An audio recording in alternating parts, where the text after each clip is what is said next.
Is this Facebook Live? No, it's not. I was like, shit. Damn, dog. When did I start? Fucking shit, man. I started. First off, you gotta say who the fuck you are. Oh, who the fuck am I? Yo, what's up? I'm Edric Ramsey, aka B-Boy Kid Sonic, Augusta, Georgia, representing Mixed Motions Crew. About to get this little history lesson thing started and everything. I started back in '96, and at first, like, you know, I wasn't even interested in dancing and none of that stuff. But, you know, girls definitely influence your ass to do some shit you don't want to fucking do. So what happened was, like, I was hanging around a bunch of guys, man, you know, that was damn near drug dealers and shit and bad influence people or whatever. And then this dude at school, man, he was like killing the game, man. He was doing all this like Genuine Usher stuff at all the dances and shit. And I'm like, damn, man, I want to do something to show this dude up, because, you know, he kept taking all the girls and shit that I liked, you know what I mean? Because I was like, yo, this dude doing it up, man. So lo and behold, man, you know, I started like trying to do stuff at the house. Wasn't working. Nothing wasn't working, man. I remember the first thing I tried to do was a head spin. And my mom was watching Soul Train, and this guy had on a bicycle helmet. And he put on a bicycle helmet, he started doing all these head spins. So I'm like, okay, well, maybe it's just in a bicycle helmet. So I found one. Found one laying around the house. I put it on. Went to go try it. I almost broke my dang neck, man. I was like, yeah, that breakdance stuff is not for me. I'm definitely out of the picture. Well, I wanted to like get some money up to go to this club. It was like a little teen club, a little teeny bopper club. And so I would ask my mom and them, and they was like, oh, nah, we ain't giving you no money. You gotta go get your own money.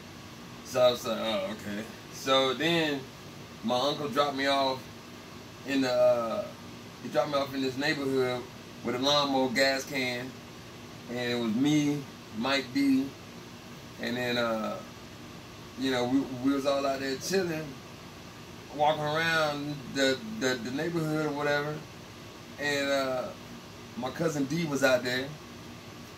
Next thing I know, I see this dude moonwalking, watching the truck. And I'm like, yo, who is this guy, man? What the heck? This dude freaking getting it, you know? So I go over there, and this dude turned out to be like some kind of guru of like dancing, man. He was like doing all this pop locking and all this other stuff, man. It's some music I ain't never heard. So I was like, man, I gotta ask this dude how's he doing that, because I gotta get these moves down, because I want to show this dude up at the middle school dance thing. I go up to him, I'm like, hey man, can you show me what's up? And he was just like, no. I was like, what? I was like, yo man, I want to learn how to do that slide stuff you doing across the ground. And so he was just like, alright, you want to learn how to do that, man? Go get a cardboard box and come back here, and I'll show you something. I was like, cardboard box? What? So then we went to the IGA that was right up the street. Right? Come all the way back with the cardboard box. And keep in mind, we're supposed to be cutting grass when we ain't cutting no grass now. So, come back, and he was shocked that we even went and got the cardboard box. So, come back or whatever, and I'm like, oh, snap. Yo, it's about to go down. He about to show us some stuff. He was like, all right, man, let me see your handstands. What that got to do with anything that I want to learn right now? Like, I could do a handstand. I thought I did, but I couldn't do one. So then he was like, all right, man, look, work on your handstands, and I'll show you some stuff to do, and then come back, and I want to see if you get all the stuff I'll show you how to do now or whatever. So the first thing he showed me was this little thing right here, right? And like, you know, at first I was like, I don't know what that is, because, you know, it used to look like this. Before I got good to freaking get it like this, right? So I'll be in class and I'm like doing that stuff, and I'm like, alright, cool.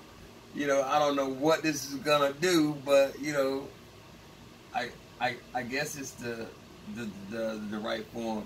So I go back to him. I'm like, hey, I think it's close, and he was like, all right, now I want you to do this. And I was like, what the heck? I was like, man, how did you pop every little what, ooh. So I was like, all right, cool. So I practiced that, and then lo and behold, I was learning how to pop, and didn't even know I was learning how to pop. And so the more and more I did it, the more and more it just got better and better and better and better and better. And then he started showing me more and more stuff. And then I remember the 8th grade former, this dude Dusty, right? He was out there. He's doing this fucking thing, and I'm like, all right, man, I'm about to battle this dude right now. So I go up to him. I'm like, hey, man, I'm calling you out. He was like, hey, you don't even know how to dance, dog. It was like, you calling me out? He was like, let's go. So everybody's crowding around because they think it's about to be like some big fight or something going down. And then next thing you know, freaking, he comes out, and I wasn't ready, man, because I was like, oh shit, he's really good when he's facing you. You know what I mean? I thought it was good before, but now he's battling me. Now it looks even more intimidating. So I'm like, oh man, I just don't woke up a sleeping giant. I really got to do something now. So he's out there, he's doing this genuine Usher stuff, he's killing it. They already love him. They already going crazy. I'm like, oh man, what do I do now? I was like, all right, cool. I'm just gonna stick to the plan. So I started like doing some popping stuff, whatever, and everybody was like, oh snap, yo, he killing it. And I was like, oh, I am? Oh, I'm doing something. And so I ended up beating him. And then like it was like crack after that, man. I was like, yo, I gotta freaking get better and better and better. This is how I'm gonna start taking out everybody, man. Cause then I heard the girl, they was all screaming stuff. I'm like, oh man, this is it. This is it. So I started with my cousin D. He already had a little bit on me. He had like some footwork stuff and flips that was kind of cool. Started with Josh Bozeman, which y'all probably know him as AKA B-Boy Juice. Adrian Lee, which is Finesse, but then it turned into Vendetta. And that's originally the first couple people. Like, it started spreading out more and more as we got better, but you know, that was like really the first kind of like hardcore people, because we was all in art class together. And so, oh yeah, my boy Kelly Holland, you know what I'm saying? He started out with us. He was all in the rave stuff though, but that was like our art class kind of crew when we got into high school. So we in high, like I'm in high school now, meeting all these people, man, and like, you know, Juice was always sitting there off in the back, like he about to blow this place up or whatever, you know what I mean? So I was like, yo, man, this dude look interesting. I'm gonna go holler at him. So I was like, hey, man, what you do, man? You know, because you know, high school, you're trying to get to know everybody or whatever. So he was like, oh man, you know, this kind of stuff I draw. He's showing me all this stuff or whatever. I'm like, cool, man. I was like, yo, I break dance, man. And so, you know, Adrian heard that, and then, you know, Juice was like, man, I probably could do that. And he went home and took some pictures and shit, right? Because he was like the tech guy back in the day, man. Like, before all that other crazy shit started popping, he was the tech guy. So he went home and took some pictures of him doing like the spider and all these flexible moves or whatever. I'm like, oh man, yo, that's some stuff I seen in like these videos. I was like, yo, you can break. I didn't even know. You know what I mean? I was just like, oh, yeah, man, you can break. Adrian was like, yo, I learned a little bit while I was in Japan. Well, my dad was stationed in Japan. I know some stuff, whatever. I'm like, all right, I guess we forming together right now. So the practice spot was always at my house or whatever, because, you know, I had a spot that, like, it was abandoned pretty much. You know, like my pops and my mom and them was building a house in front of the trailer that we were staying at. And so we had a bunch of space in there just practice, you know. So that's who I originally started with, and like we all kind of fed off each other, and we slowly got better and better and better. Cause I mean, we ain't had nothing really to do in Harlem, man. was a small town. What the other crews were in Augusta, man. All right, so you had the Decepticons. That was really the first like dominating crew, because you had Alexa, you had RJ, you had Richie Rich, Chad Mack, Kodak, B-Boy Steel, God rest his soul. Man, dude, they had a lot of members in there. Kid Wicked. That was the rock of it. You know what I mean? Like, that was. We had a couple other crews, but they wasn't really like B-boy crews. They was more or less like just homies, man. They really wasn't like doing it like the Decepticons were. Those guys was traveling, battling people. Like, they had a real crew. They had like a DJ, they had an MC, they had graffiti artists. You know what I mean? Because that's what crews were back in the day. Everybody under the same umbrella. You know, like hip hop would like join together as a crew.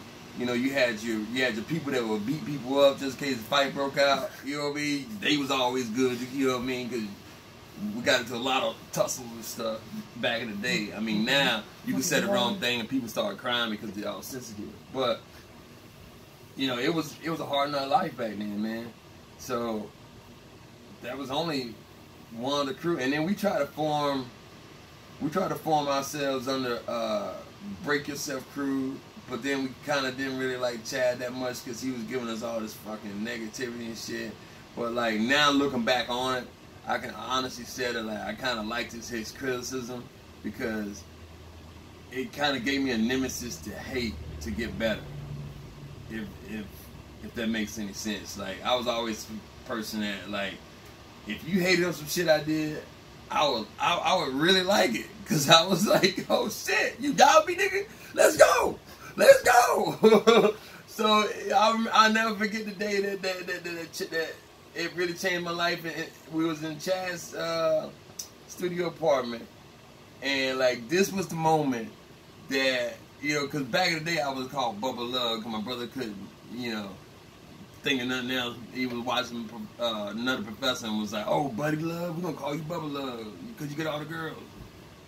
So anyway, that was the first name.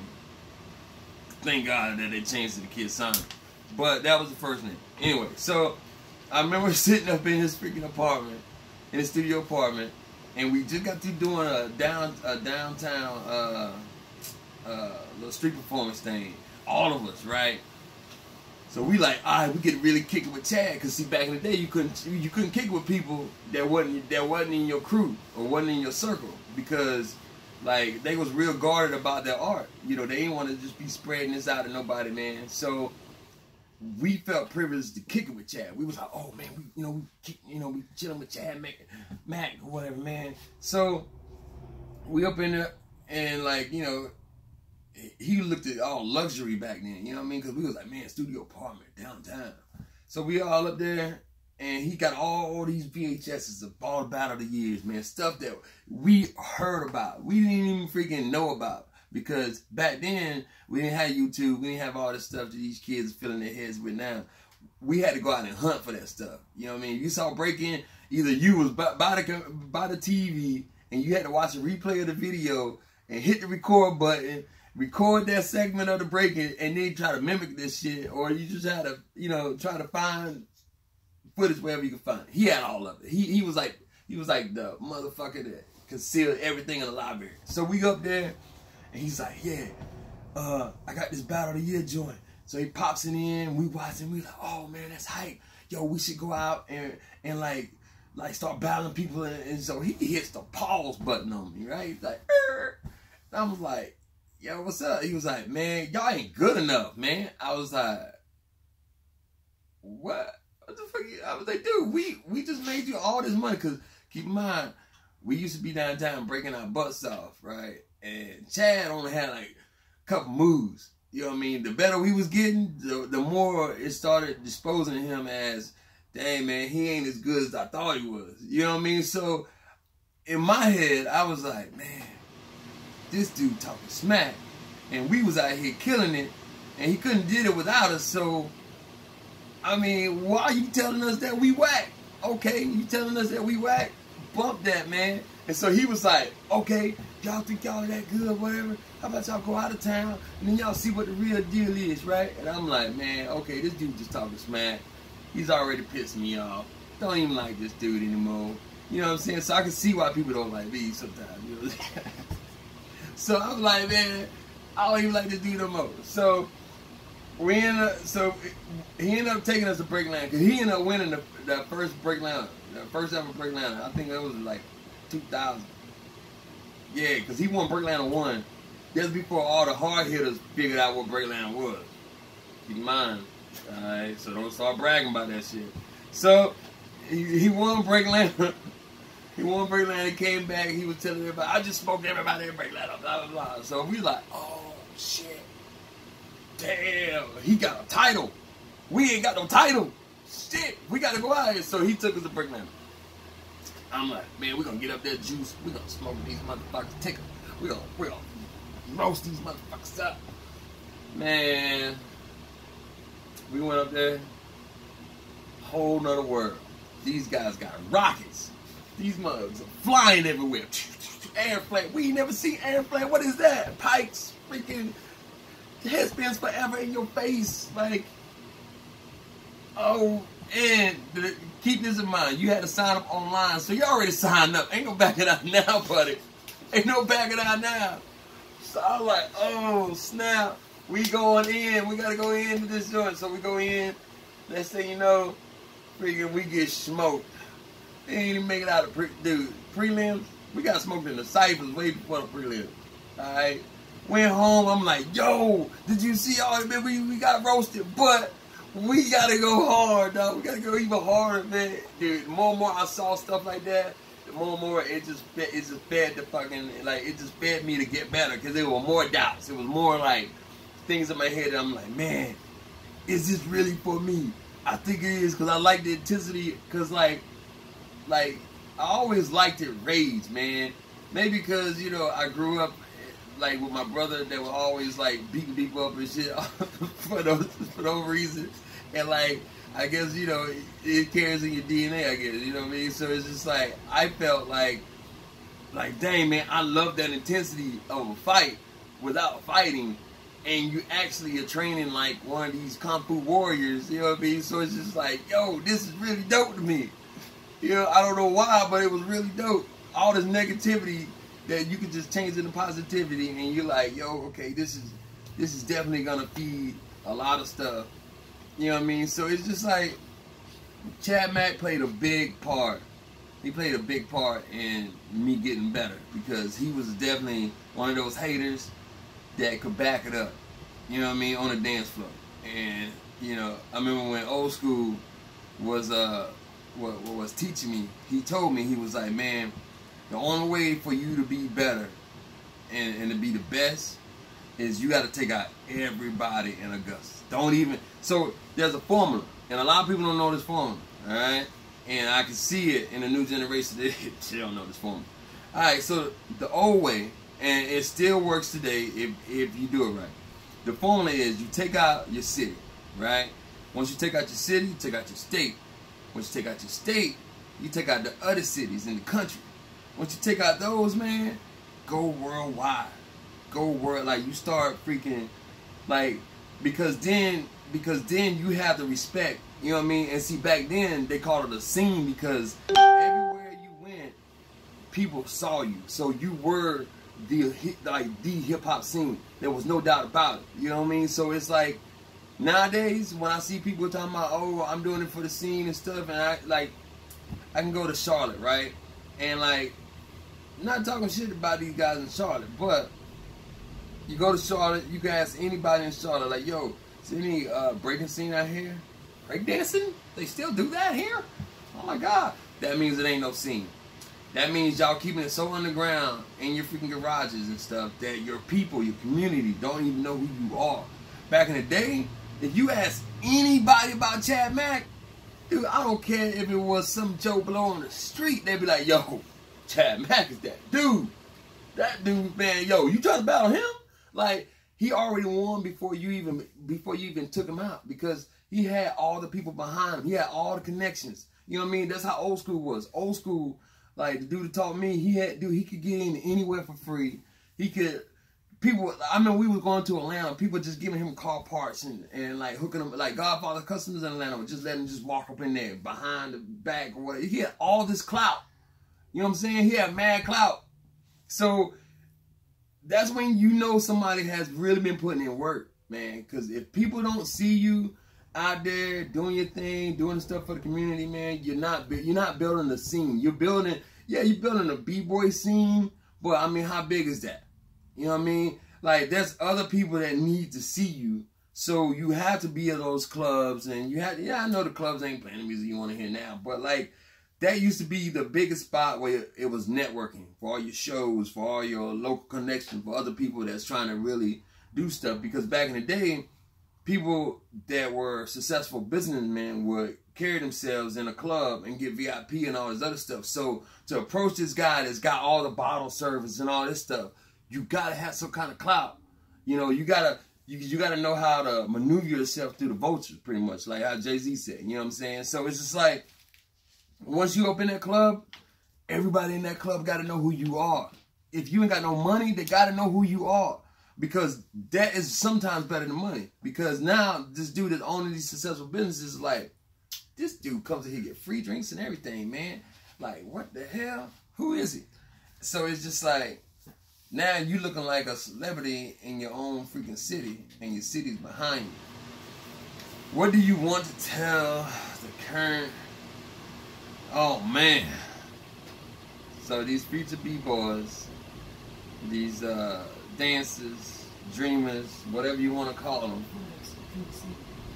you know, like, well, I want to say to the people out here in Augusta, man, if like you're trying to come up now in this world as a b-boy, it's more accepting, all right, way more accepting. So it's not gonna be the beast that I know. It's gonna be a more softer, more tame beast. So in a sense, you're already coming up with a default. All right. So the best thing for you guys to do is to learn your history, man. To know where it came from. To know that this is not one of those sensitive moments. This used to be a gang-related, like neutral zone. Like, this was the thing that brought two gangs together that had guns and knives and ready to go kill each other. They would send out their best dancer to dance it out and have laughs and stuff afterwards. You know what I mean? Because, yo, this guy just smoked this guy. You know what I mean? It had a gang mentality. So what I'm trying to say is, like, you guys can't come into this thinking that it's step up. You can't come in here thinking it's some movie. This ain't a movie to some of us. You know, like, we really live and breathe and eat and sleep and shit this shit. You know what I mean? Like, we non-stop. This is a lifestyle. This is not no fad, no hobby. So don't wake up thinking that, oh, I'm dancing. And this is another thing too, man. Don't ever be like, yo, I'm dancing. I do this for me, man. I did it because I started out like that. You know, I just do this for me. You gotta find something bigger, especially in this new day and age. You gotta find something bigger to dance for. You can't just do it because of you, or this is my outlet and blah blah. Like, dude, what are you doing it for? This is almost about to be one of those pillars of hip hop where it's like this is still the truest form, and it's getting watered down because you got all these people out here trying to do it for themselves, trying to, you know, what about the people who came before you? What about those people? What about your family? You know what I mean? Like, it's easy to be a b-boy at mom's and pop's house. Hey, I was at mom's and pop's house. Alright? But guess what? A lot of us back in the day was out of mom's and pop's house by 18.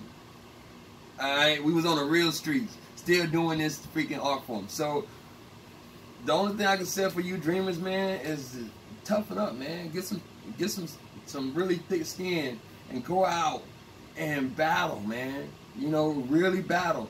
Because when you battle and when you learn from people that came from this era, like, you learn to lose. If you tell me you won more battles than you lost, get out of my face. Get out of my face, dog. I don't want to hear it. Because you got to know how to lose. If you don't know how to lose, just get out of my face, man. Because, I mean, we can sit here all day and I'm smoking the hell out of you and you over here like, I'm winning. How? So, just try to, like, toughen up, man. Get better at your craft. Really go all in. Invest in yourself. You know what I mean? And just find, like, I mean, now the door's open. So you can go anywhere in Augusta and talk to anybody. You know what I mean? Yeah, I got my own personal spot to train at, but anybody's more welcome. If we can come through, you know, learn, whatever, you know what I'm saying? Best believe I'm going to talk shit.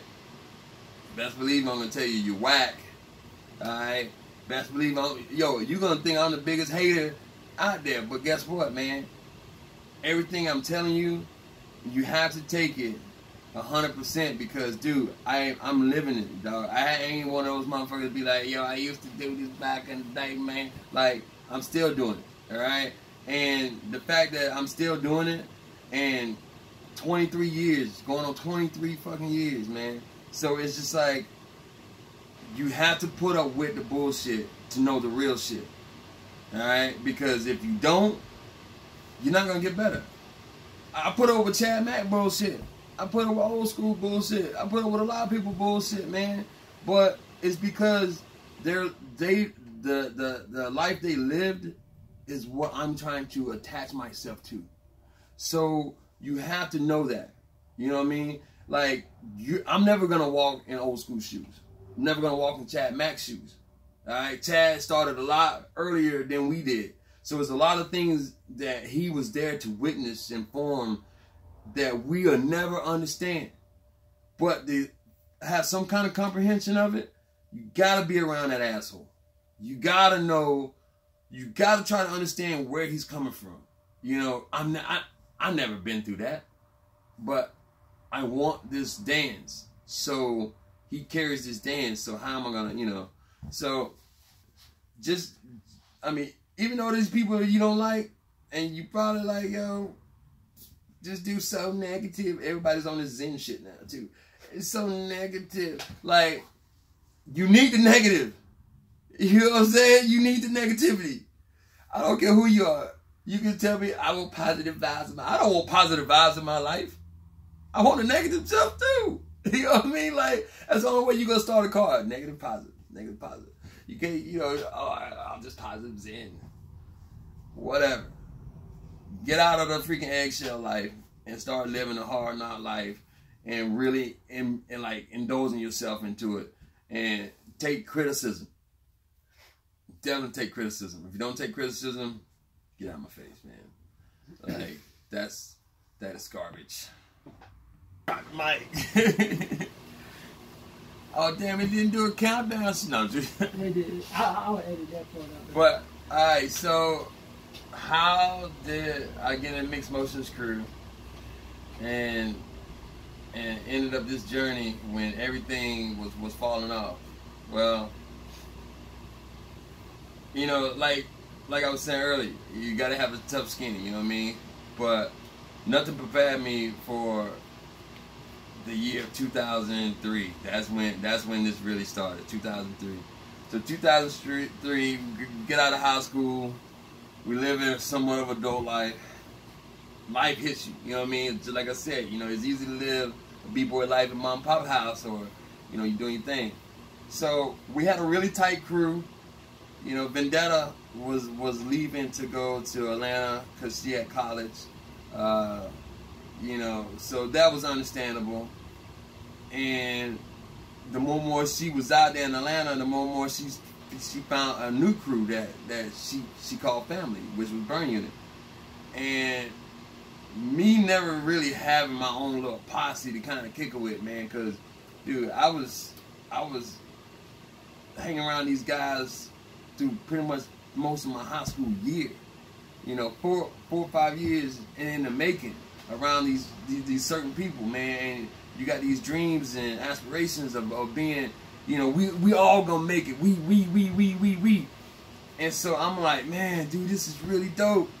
And next thing you know, life starts happening. Graduated high school, and Vendetta was the first one that I saw kind of already found a new lane to go into. And I was just like, oh man, I really didn't like it, because I was like, thinking this is like my little sister, man. You know, and you know, next thing you know, Kelly, he started venturing off. He went a whole nother route too. He's left breakdance. It was almost like a pastime. And so with all these videos and all these like people that, you know, I met through these years and everything, was telling me all this great stuff about breaking, they pretty much like hypnotized me to believing that, you know, this crew bond is bigger than ever, man. It's you know, there's nothing, like my boy Armory used to tell us in Mixed Motions, there's nothing above the crew. Nothing's above the crew.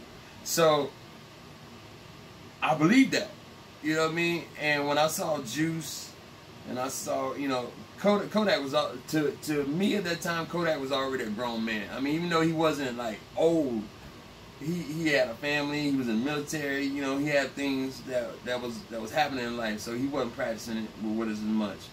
My boy Hazard, he kind of fell off because he was in the military.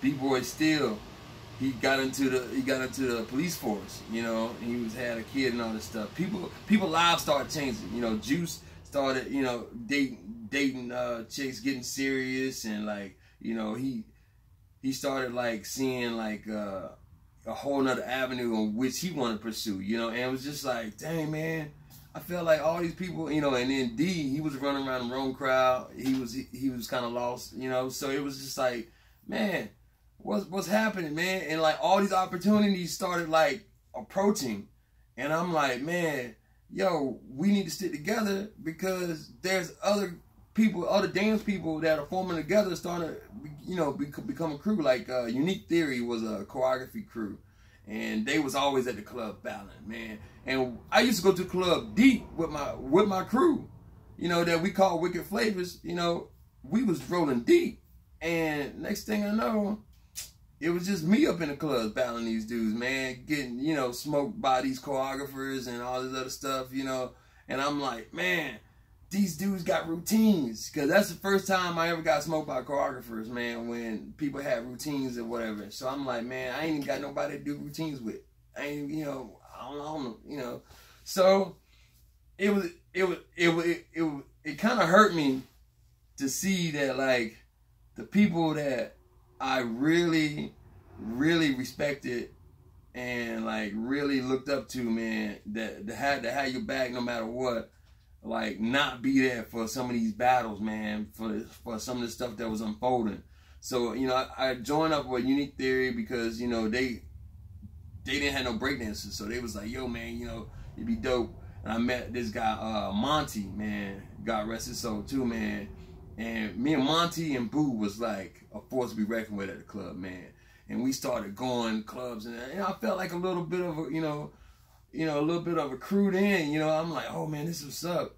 But then I met Frantic, and I battled this dude in Colombia, you know, because I'm still traveling, still doing the thing, man. But I'm also kind of like, man, I wish, you know, my real homies was here. So I'm battling. And I'm like, you know what? I'm gonna get down with these dudes, man. You know, Mixed Motions. You know, because they seem legit. They got a real family. They real tight. You know, you had Armory, you had Willie B, you had B-Boy Aztec, you had Frantic, you had shit. Who else was up in that junk, man? Oh, you had dang, I can't even think of his name right now, man. Oh man, got brain fart. But he used to pop. Oh man, they called. Oh, I forgot his popping name. Oh, he's gonna hate me so bad for that, you know. And then like we always hung out with Tim Nice too, so it was kind of dope to hang around, you know, Tim as much, because Tim was like family, you know what I mean. So it's just like I found my own little crew now, and I'm rolling with these guys, but now they got different rules, you know. Like Frantic used to be that dude that'd be like, yo, you going to a jam? you're gonna have to drive yourself, even though they're going the same way. What? I didn't get it, you know. So it's just like, but the more and more I started understanding, they was building me up to when they leave, because they were getting older. They were, you know, Armory. He had a family. You know, all these other people. You know, so it's just like I came in as the youngest member, me and Aztec, and so it was just like, okay, now, you know, coming into this, these guys are preparing me for when they leave. Unlike the people that I grew up with, you know, just dip, you know. So eventually, you know, I met my other brother, Grins, you know, and after everybody here in Augusta, man, pretty much fell off and stopped trying to kick it, and like, you know, it was almost like fighting. It was almost like fighting dream killers, man. Because, you know, okay, so Augusta is like one of the biggest dream killers ever. And this is why I'm going to say this, all right? The reason why Augusta is the biggest dream killer is because you can have a dream, but there's so many people that never make it out of Augusta or never see anything bigger than Augusta or ever want to contribute anything bigger to Augusta that they lose hope in themselves. So when you have a dream that they never seen before, but they probably, you know, like it on TV or whatever, they'll be the first ones to put you down on it. And they'll be the first ones to tell you it's never going to happen. And they'll be the first ones to be like, oh, you're doing that, oh, blah, blah, blah. So I watched, you know, Juice get consumed with it, you know what I mean, with all the hype of like, oh man, you need a real job. Oh, you need to do this, support your family. Breakdancing never gonna do that. Blah blah. So all these like people coming in with so much hate about something that you love to do, you lose the love for it, because it starts looking like a reality instead of mirage. You know what I mean? Because there's been a couple times where it almost hit me to the point where I'm like, should I quit? Maybe they're right. You know, but thank God for my mom's stubbornness in me that I didn't listen. But I see why. You know, a lot of people fall into those things. And then, like, women too, man. Like, I done seen a lot of people get in relationships, man, at a young age. And they look at that fairy tale life as, oh man, you know, I want to, you know, get married, have a kid, blah, blah, blah, blah, blah, blah, blah, kind of step-by-step thing. And once you get into a relationship and you're a dancer, and the chick never even seen, you know, videos of you getting down or whatever, and it looks like a pipe dream. It looks like something that's not going to be supportive. It ain't gonna look like, it don't look like something that's gonna give her everything that she wants. Appreciate it. Why is she gonna be around? You know what I mean? She gonna tell you that you know, you suck. Why are you doing this? We trying to build a family. You can't build a family on hopes and dreams. But that's a contradiction, because I had to learn. Because dude, I never dated anybody. Never dated anybody through my whole journey of finding all this stuff out, because of when I was looking at everyone else's relationship, I was like, man, bump that. That looks like death traps. Just killing you, you know what I mean? I watched my boy, like, me and Juice was like brothers, man. We were like unbreakable bonds, man. But watching like females and dream killers come in between that, man, it's like it can happen to anybody, man. Like, don't matter how tight you are, you know what I mean? And I was living on a different track, man. My mind was thinking that I had to prove, not just to myself, because, I mean, everybody says that I got to prove this to myself, not about what everybody else thinks. But it is. It is about what everybody else thinks, all right? Because I didn't want everyone else knowing that everything I spent my whole high school career doing, that I was just going to blow it away because one or two people, or maybe it's more than one or two people, but a lot of people are thinking, oh, this is wasting your time. So I was like, man, I got to stick with it. I got to see it through. Something's going to pop off. You know, 2004 hits, I go to, I went to City vs. City with Frantic. I started seeing other B-boys, started talking to these guys, and everybody's on the same wavelength. You know, everybody's going through the same thing, even in other cities. You know, I had the privilege to be in Chicago and see other, because it was City vs. City. So you had Boston, you had all the top B-boys from all over the country there, and like Frantic had a lot of like clout back in the day, so he knew a lot of really dope guys, and you know, thank God for that too, because those people was the ones that kind of like blocked all that like dream killing stuff out of my head, because they was like, yeah man, dude, I go through the same thing, man. I'm living on the couch, you know, I'm doing this and this, but I still love dance, man. You know, dance is always gonna be a part of me, blah blah. So it's like the more and more you start hearing this, man, you start seeing these people living that life.